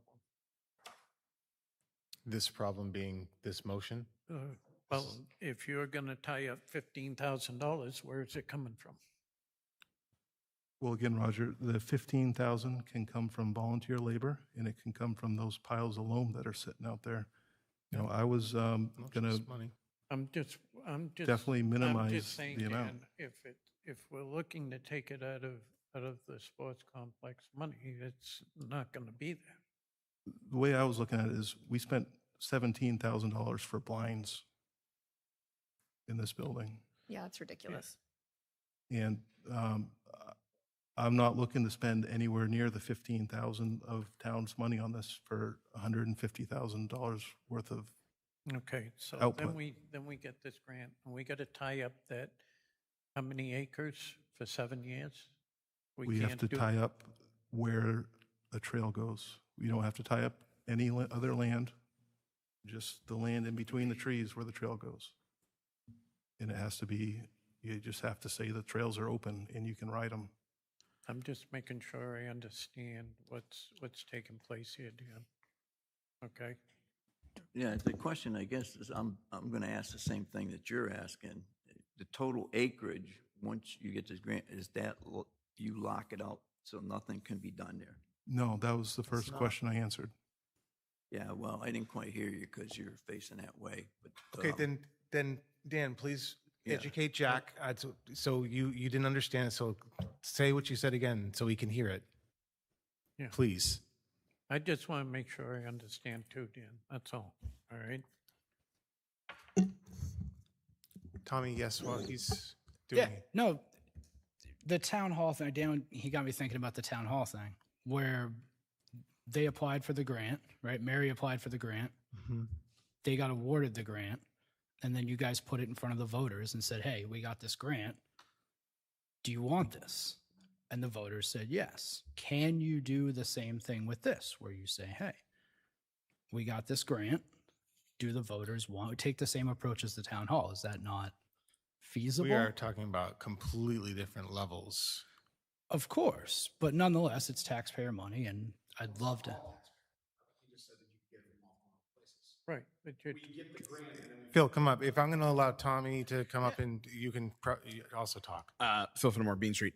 I think that concern was just. I wasn't kicking you out, Tommy. You can come back if you'd like to. I think that concern that Tom just raised was answered already. The motion here is to approve him to put that grant in 2 weeks' time. Once we get the grant, it's not committing any of us from spending any money or resources on anything. If we don't come up with the match, then we just don't get the grant. That's as simple as that. And he came up with many creative ways to work toward what that $15,000 could be made up from. So I think we're overcomplicating the situation here, and I think you know, a lot of you up here say you want to represent the voters, and every year the voters overwhelmingly support everything with the rec department and the sports complex. I think the security is great. I think people have been caught when they've vandalized things and are held accountable for those things. And I think if we make decisions based on fear, then a lot of things that are going to help people are not going to get done. And I think I don't foresee people using ATVs to run up and down bike pump track. I mean, an ATV couldn't even navigate those things. Maybe a dirt bike could, but the ATV trails here are great. Yes, kids are going to be kids, but there were kids on bicycles, on mountain bikes, with nothing to do at the sports complex last night, and maybe they wouldn't have tried to break into the building if they had a pump track to go ride their bike on instead of standing there vandalizing the sports complex. And I've said this for I don't know how many years. Oh, I'm sorry. Yeah, thanks for reminding me. No problem. When you drive by that sports complex and you have all the trees and the undergrowth and everything Sure, else, there's more that can be done for security. You're right. MSP says the same thing. It'd be nice to clean all that out so it's exposed. Sure. Look at all the other playgrounds and stuff what they have. When you brought that up a few months ago, Jack, this isn't the first time you brought it up. I think you brought it up when someone did donuts in the parking lot. Yep. I actually went and looked, and there are grants specifically for security measures at public sports complexes. Like, we could probably get that taken care of too if we wanted to, if the sports complex committee wanted to roll up their sleeves and do that. I would urge you all, what he's asking for is just approval to move forward with the grant and then figure out the funding. Correct me if I'm wrong, Dan, but that's what I hear in the motion. I would encourage you all to do that because I think the voters in this town overwhelmingly support these exact initiatives, and I think it's very financially responsible the way that he's going about it. I'd like to say two things just before you go, Tom. There you go. I have to beg to differ on the ATVs, you thinking they're not going to come on the track. I grew up with a dirt bike track at my parents' house, and someone came onto the dirt bike track with their four-wheeler and knocked all their teeth out and tried to sue us over it. So, and I'm not making a decision out of fear, I'm just being practical of the fact that it's well known things are going to get destroyed, unfortunately. There's kids like that just came up to the sports complex the other night that luckily it doesn't seem like anything happened. They were just saying really bad things, is what I understand. But I'm not trying to make a decision out of fear. I'm just being practical. And the voters did just vote down the pickleball. So you can't say the voters have said yes to everything rec related when they just voted down pickleball. Yeah.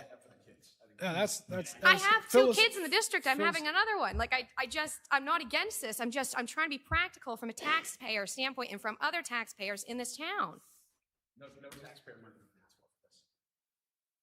But there will inevitably be tax money spent on it. Not necessarily. You're saying If that We when didn't- there's no one something said that. vandalized, I'd who take is that- responsible after the No, after the grant this is money's good. This is gone? good. If you're saying that no taxpayer money will be spent on this project, I'm okay with it. You have no say in this matter, but You just said no taxpayer money will be spent. we're not proposing taxpayer. That we didn't say that. 15,000 is Anything like taxpayer that. money, isn't it? 15,000 is money that we haven't figured out how we're going to come up with yet. Right, and I Was it? understand some of it through volunteer. Like, how do they do that, Dan? The volunteer, like, is there just like a way you try I to think say? that there's like an hourly rate per That's what I was volunteer. gonna And, ask. you know, if you get someone in there with a tractor, that's $250 an hour. You know, it's, can add up pretty quick. And I'm not going to get up and say that no tax money payer will be spent because this comes from a taxpayer-funded bond that we all voted for. It's one of those bonds that got voted for. There's a pool of money sitting there, and towns apply for it. And I wanted to be one of those towns and not keep seeing all the money go to Scarborough or Cape Elizabeth, you know, that have grant writers who are on payroll there. You know, I was trying to do this on my spare time.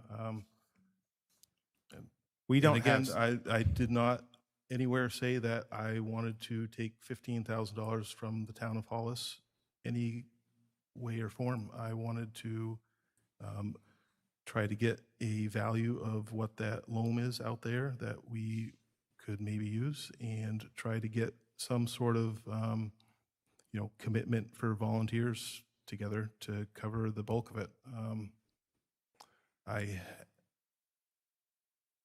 I don't want to raise my taxes either on this. I just wanted a place for the kids to be able to ride their bikes off of the side of the road. We have no sidewalks. We have no bike lanes in this town. And kids riding on ATV trails is ridiculous. Not going to happen. I'm not going to let my daughter, who is loving mountain biking right now, took her to Indian Cellar the other day, loved mountain biking. We're going to probably get some really cool nubby tires to get, because she really likes it. She's 5. She's about to turn 6. She is not going on the ATV trails. I'm not taking that chance. Something like this, protected, is what we need for our kids. Our kids do not have what they need for that type of outdoor space. And I think that this is a perfect, very inexpensive way to go. And I would say this, taxpayer money, I'll grant my taxpayer money. I'll pledge $1,000 to the 15 that we need right now to make something like this happen. And I bet there's other concerned citizens who would do the same exact thing.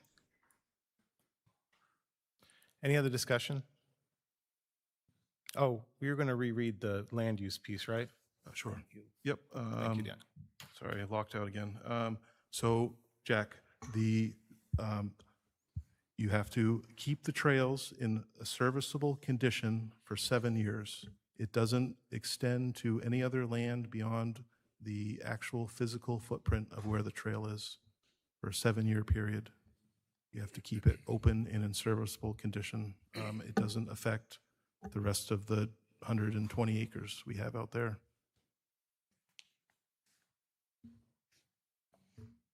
Okay. Any more discussion? And that 7 years basically falls in line with the forestry harvest schedule.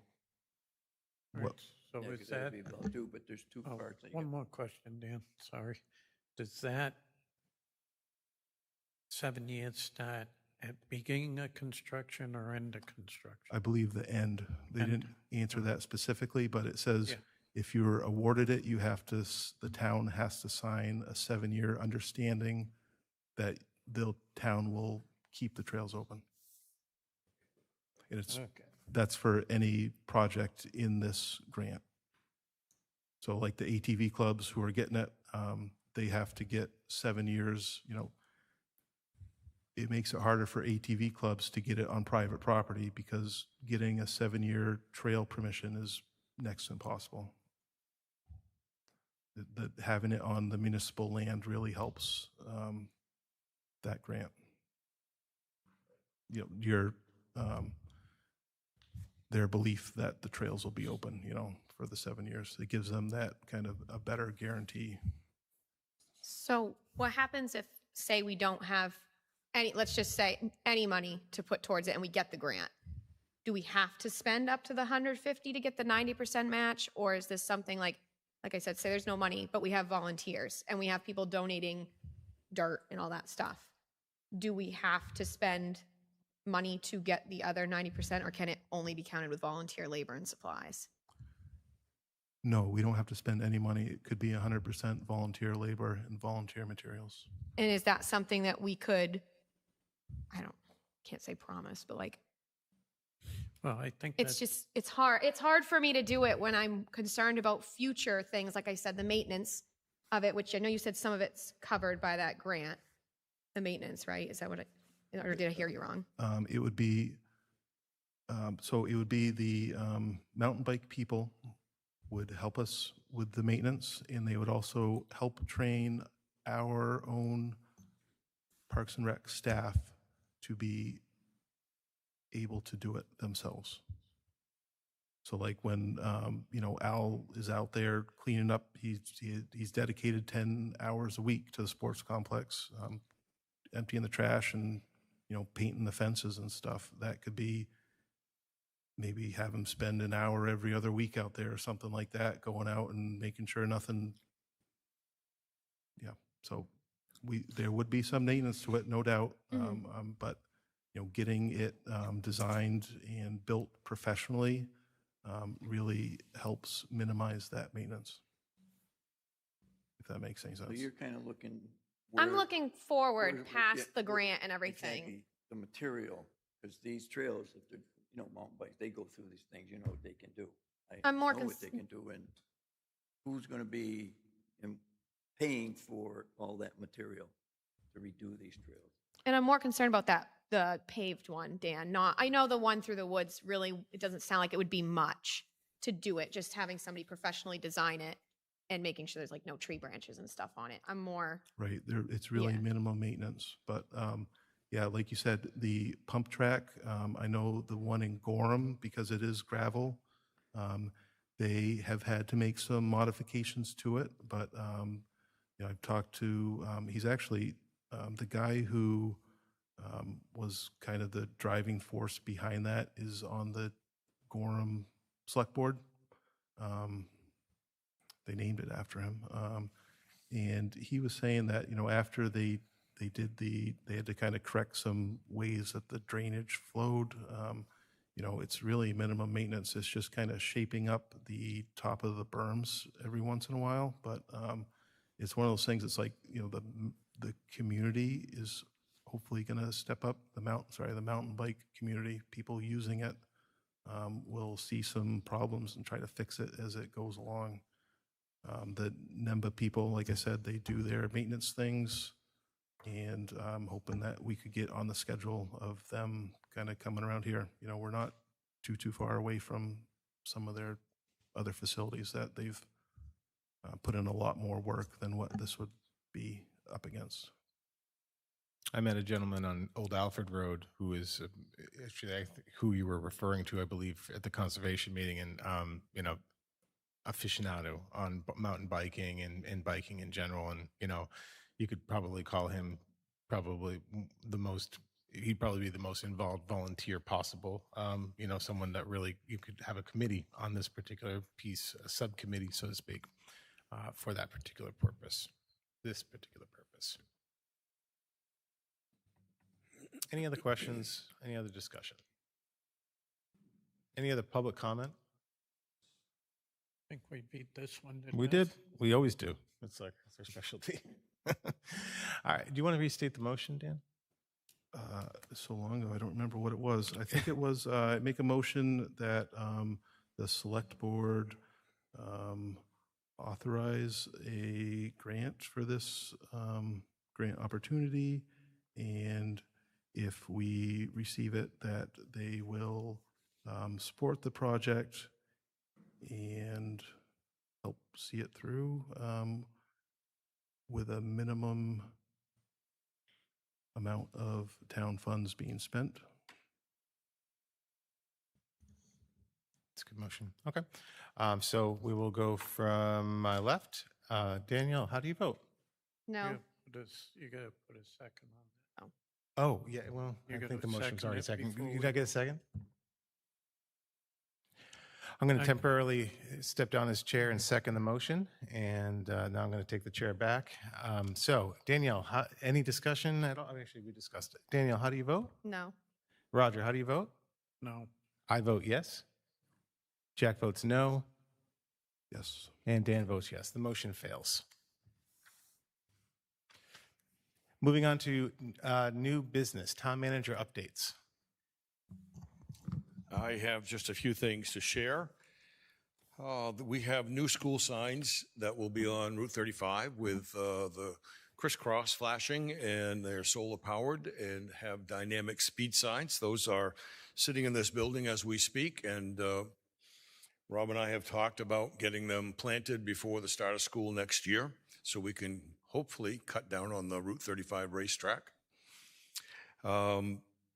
We had a great safety training session on Friday with Partners Bank and the state police here. More of an awareness, and I have seen already some comments from the staff with what about this, and have you seen that in the area? And I'm very pleased. I thank Partners Bank, and I certainly appreciate Lieutenant Burton sending a trooper over for the hour so we spent on Friday of last week. Excuse me.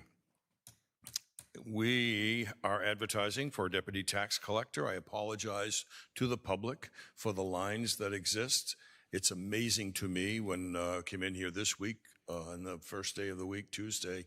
Holy cow, you thought it was a drive-in movie and a featured film was on the queue. But We are going to advertise for a deputy and try to get somebody on board right away and trained for backup.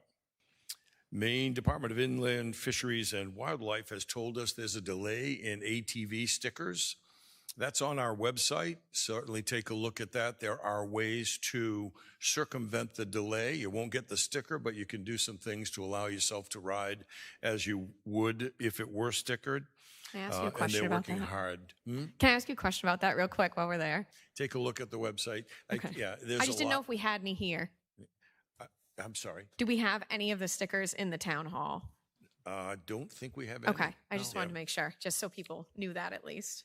And finally, I'll be kicking off. I've been chasing Ron Smith around like I chase my puppy at home, kicking off some of the points that we surfaced at the financial summit last month with regard to financial capacity and our accounting system.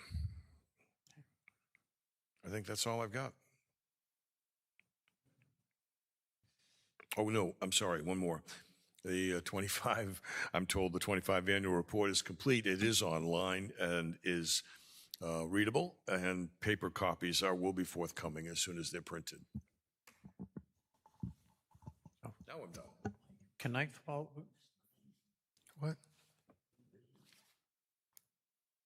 I'm sorry. Did I miss something? No, you're okay. You're okay. You're all right. Did I didn't announce new business? No, you're fine. Did you have something? Oh, I was going to touch on something that he spoke about. please, if I can feel free. add to it. Please feel free. Yes. Is that all right? Absolutely. Okay, so during that summit, we were talking about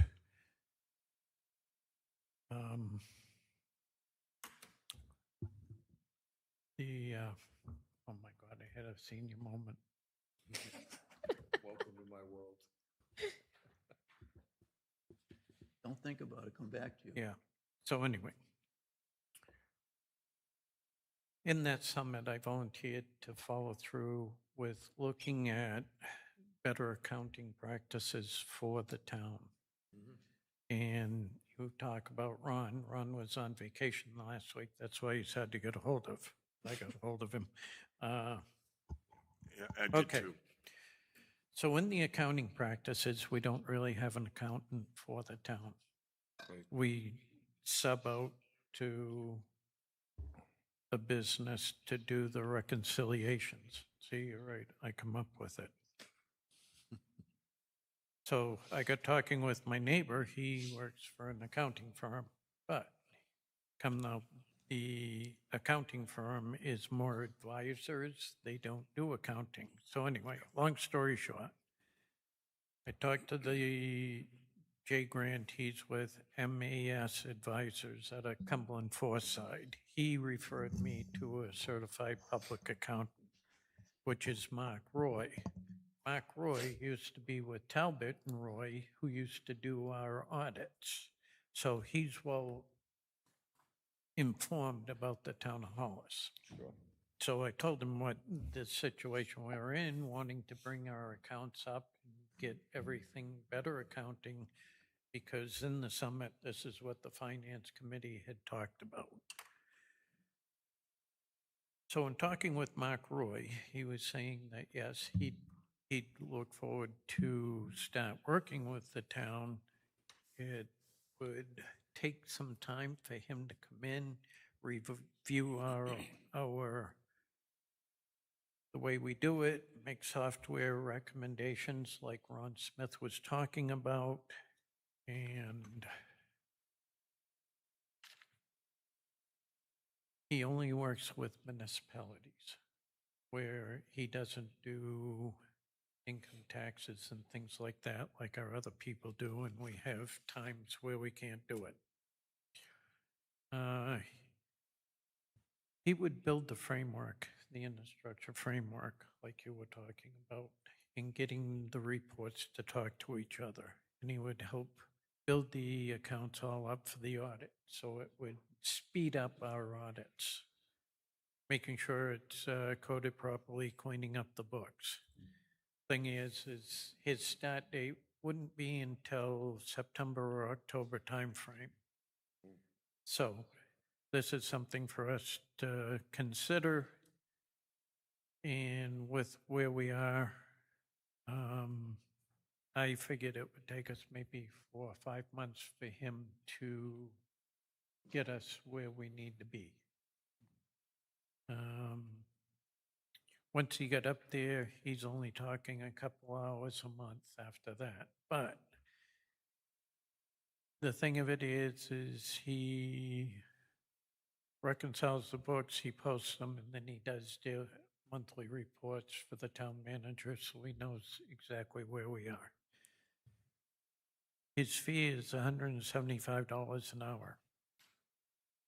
And I figured it would take probably at least 100 hours for him to get us where we need to be. And then it would be probably a couple hours a month after that. So that is my report on the tasks that I said I do for the summit we had with the Finance Committee. Any comments or follow-up? Not at this point, no. Okay. Payroll and warrants. Last week payroll was 43,871. Payroll this week was 57,283. Some of the things, stipends for the boards were paid out monthly. This is a month of summer rec. Yeah, that's what it was. Yeah, summer rec employees. That's why the jump is there, or the bump. The warrant last week was 33,872, and the warrant this week is 109,268. So a bit of a bump there too. All right, there are no purchase orders that I can see. Correspondence and announcements. Due to the extreme heat warning, the town hall meeting room is open to the public for cooling tomorrow, July 2nd, from 9 to 4 p.m. Stay safe. All town offices will be closed on Friday, July 3rd in observance of Independence Day. There is no change in trash pickup on Friday. Have a fun and safe 4th of July. A reminder that paving bids are due on Wednesday, July 15th by 4 p.m. They will be opened and read that evening at our select board meeting at 6 p.m. Paving bid scope is on our website. For any questions, contact Rob Hansen at 727-299. That's a 207 area code, 727-2999. The Saco River, yes. Real quick. Did Greg McPherson send you that information he talked about the last meeting? He did. Okay, thank you.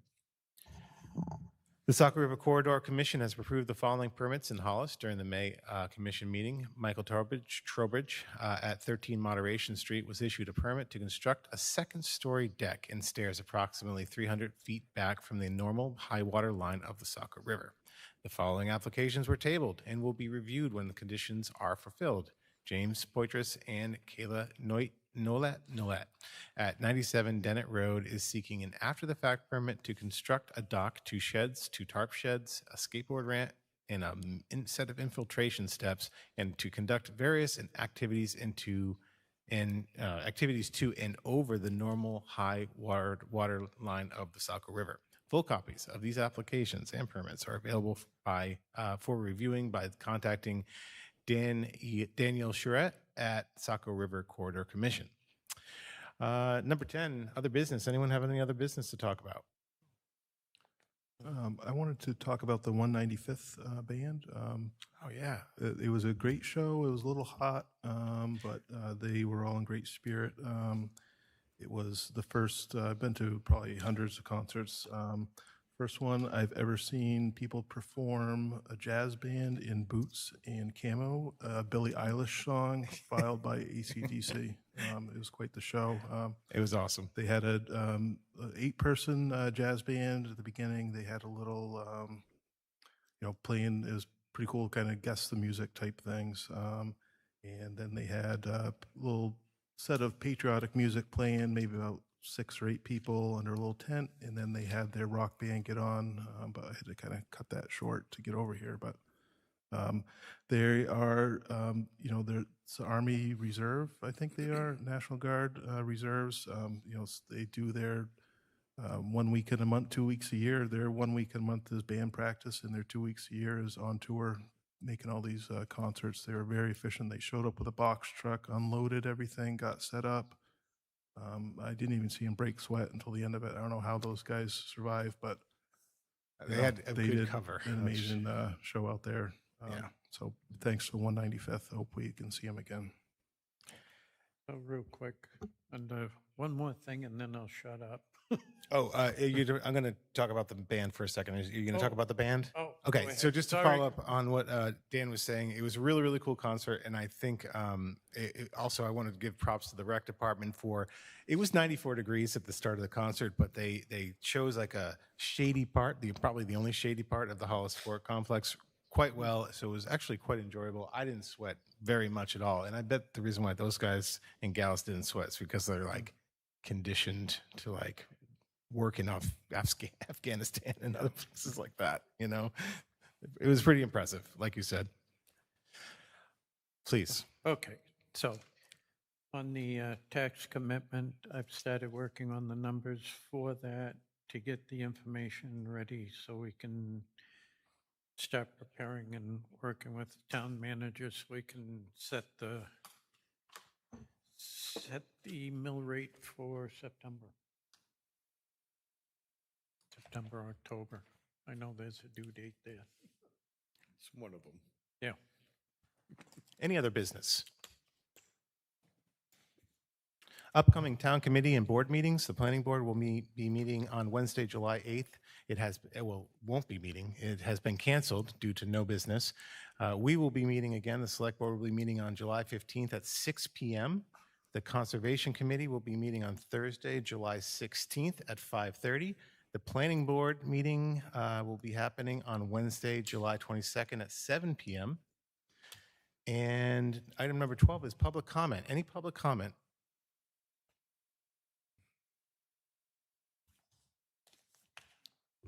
Beth Harris, River Road. Just want to remind people, just because school is not in session doesn't give you the right to go 50 miles an hour by there. 8 o'clock in the morning, there's a lot of traffic with people dropping their kids off for rec. Again, 3 o'clock in the afternoon, same thing. And cars are just flying by there, getting out of that parking lot and trying to get back onto 35. You take your life in your hands. Thanks, Bev. It's really good call out. And hopefully those lights, when they're installed, will help. And then what? Spike strips? I will say the dynamic speed signs can stay running. So the kids crossing, that sort of thing doesn't have to. I pass one every day on my way home, and I tell you what, makes my conscience light up when I say, oh, going over, and I slow down immediately. Hopefully it'll help. Are they the ones that give you the thumbs up when you go the right speed? You ever seen I'm those? sorry, say it again? Do we get the ones that give you the thumbs up when you go the right speed? Yeah, those are cute. That's programmable. Nice. You might have another symbol, you never know. Any other public comment? Make a motion to adjourn this select board meeting. Can I get a second? Second. All in favor? Aye. Aye. Aye. All right. Thanks.